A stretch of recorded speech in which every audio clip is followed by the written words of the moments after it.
I really thought that the last video I made on this topic of conspiracies within the motorcycle world, I thought that that would be the last video on this topic, but it turns out there's more conspiracy theories shuffling around the motorcycle community, and some of them are even more juicy. Many of these theories came from you guys commenting on the last video, and it's not that you necessarily made up the theory. These are theories that you had heard about, so a lot of you guys pointed me in the right direction to learn more about these, so big thanks to everyone who commented on the last video. And as with that one, let us know down below if you know anything more about any of these conspiracy theories, or if you have any other ones that you have heard of that haven't been mentioned. Anyways, let's jump in and look at 7 more motorcycle conspiracy theories that just might be true. Now this one is last on the list primarily because it's pretty easy to disprove, though there are still quite a few people out there who believe it. I guess we can't say for certain, but the theory is basically that Kawasaki bought Harley Davidson back in 2014 on the 1st of April. That's right. Anyways, that was according to this article. Yeah, this was basically an April Fool's joke from Beantown Bagger. One has to only read through the article in its entirety to see statements regarding how future Harley payments will now be made in yen. Oh, and at the very end, they cover their butts by basically saying none of it was true. But this hasn't stopped endless speculation in motorcycle forums all over the interweb, and no doubt some of the ongoing confusion has lasted because people like to troll and yeah.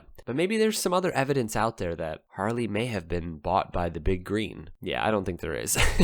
There's really no good reason to believe this one. It's possible. It's possible. And I actually thought that I had heard about this a long time ago. Like it was just sort of common knowledge that, oh yeah, Kawasaki owns a part of Harley. Like I feel like people just say that, but it's not true at all. Number 6 on our list goes to the Waco biker shootout. And this one honestly should probably be higher on the list as it's clear something fishy was going on here. So this went down in 2015 in Waco, obviously. A large biker gathering was happening at Twin Peaks restaurants between multiple ally motorcycle clubs. There was like 200 riders there. And the Waco police were there along with some state troopers, and they were there to basically monitor the situation. Because, you know, when people on motorcycles get together, there's obviously some tomfoolery going on. Anyways, bullets started flying, resulting in 9 deaths and 177 arrests. And the police claim that they were actually fired on first. It's not really known exactly what happened or why the police started firing. Regardless, of those 177 arrests,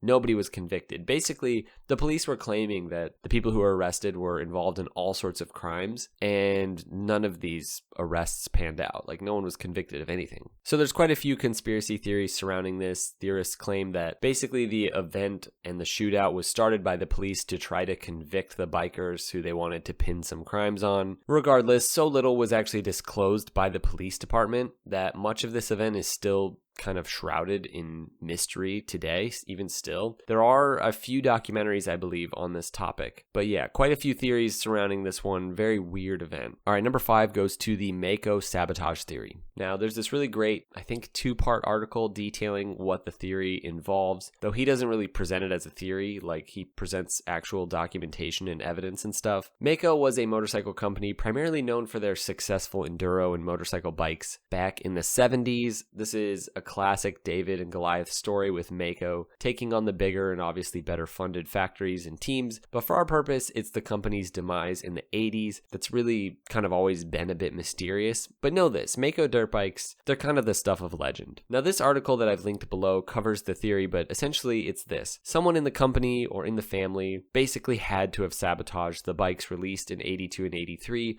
These were the years that essentially killed the company. The bikes released were pretty much dead from the get-go, despite there being rave reviews in pre-production. The bikes that came stock came literally right out of the crate with faulty shocks and entirely broken gearboxes. Everybody basically was returning their bikes, and this ultimately killed the company. Now, there is known infighting between the family members involved in the business. The question is whether or not someone in the family went so far as to sabotage the bikes themselves to basically make the other part of the family look bad. And then there was all sorts of legal stuff relating to who owned the business and selling the business and whatever. Regardless, the whole saga of Maico is just weird and mysterious, and it all really just came to an end so abruptly. Next up, we have a theory coming from Casey Stoner, legendary MotoGP rider, arguably one of the GOATs in motorcycle racing. Anyways, this dates back to the 2006 season, and in his autobiography, Stoner talks about how it all came down that season to Valencia between Rossi and Hayden, and once the race got going, Rossi just could not get grip, and he was continuously passed by the field. Hayden needed Rossi to crash basically to win. That was his only chance, and in very not Rossi fashion, he crashed out of the race. Now, Stoner basically postures in his autobiography that he thinks that somebody sabotaged Rossi's bike with bad tires. Not necessarily that he thinks it was Hayden, but just, a lot of people have a vested interest in someone winning or losing in MotoGP. And Rossi struggling like that and then just crashing out is just so out of character, especially at that time. There are certainly people with vested interests who would benefit from this kind of sabotage, but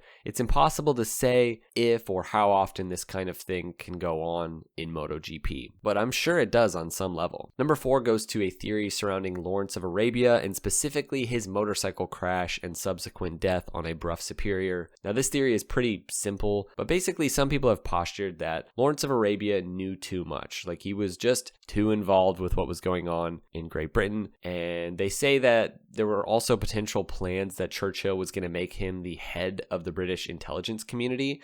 And so it's those people who essentially assassinated him so that he would not get that position. Some have even said that there was evidence he was planning to meet with certain influential, bad leaders on the world stage at that point. And so someone pretty much ran him off the road instead of, the typical story. I mean, there's quite a lot here. It's possible that someone assassinated him, but it's also possible that the standard narrative is just true, that some kids were playing, I think, as the story goes, and he basically avoided those kids playing and rode off the road and crashed. I guess we'll never know at this point, but it is kind of a mysterious event. So this is a theory that's been around for a while. Essentially, it goes like this. Motorcycle manufacturers are in cahoots with the motorcycle tire companies. I mean, of course they are to some extent. They provide the tires for the bikes that are produced, just like motorcycle companies are in a relationship with the companies that provide brakes and suspension and electronics. But here, the theory relating to tires is basically that the tires that come on production motorcycles are actually of a worse quality and sort of wear out quicker, so that riders will have to quickly come back for new tires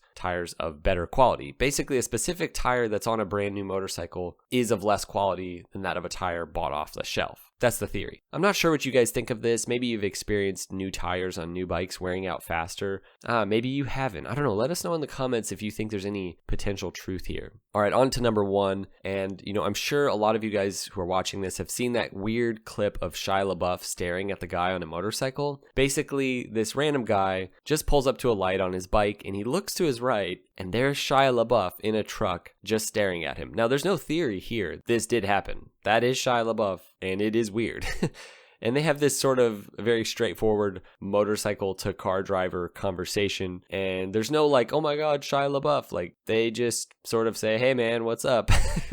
But it's just odd to see him staring at him before he even looks over. There he is just looking at him like that one meme. Now, I was reading through the comments on this video at one point, and apparently Shia LaBeouf has said before that when he sees people on motorcycles, sometimes he pictures them as his dad, and his father is basically estranged from him, and he was a biker and was, I believe, in a motorcycle gang. So this would kind of make sense, though I haven't found that specific interview where Shia LaBeouf says that. There are plenty of clips where he's talking about his dad. I mean, it would kind of make sense of this weird interaction that maybe Shia LaBeouf is sitting there picturing his dad. I don't know, maybe it's dumb to put this at number 1, but I just kind of liked this comment, and a lot of people who read through the comment thought it was kind of a cool theory as well. All right, guys, hope you enjoyed this video. Give it a like if you enjoyed it, and also let us know down below if you have any other conspiracy theories relating to motorcycles that we haven't touched on. All right, guys, we'll see you in the next one. Ride safe.